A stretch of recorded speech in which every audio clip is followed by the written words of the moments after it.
તો કેમ છો મિત્રો?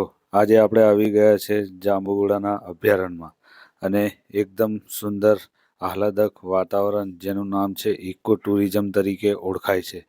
તો મિત્રો આ જોઈ શકો છો જંડ હનુમાન રોડ છે અને ત્યાં આ પ્રવેશ ફી પણ આપ જોઈ શકો છો 80 રૂપિયાથી લઈને 400 રૂપિયા સુધીની પ્રવેશ ફી છે. તો મિત્રો ચાલો ત્યાં જઈએ અંદર અને અંદરનો વ્યૂ આપણને બતાવીએ. અને મિત્રો જો ફૂલ વિડીયો આપણે અપલોડ કરી ચૂક્યા છે યુટ્યુબ ને ફેસબુક પર, તો ત્યાં જઈને જોઈ શકો છો.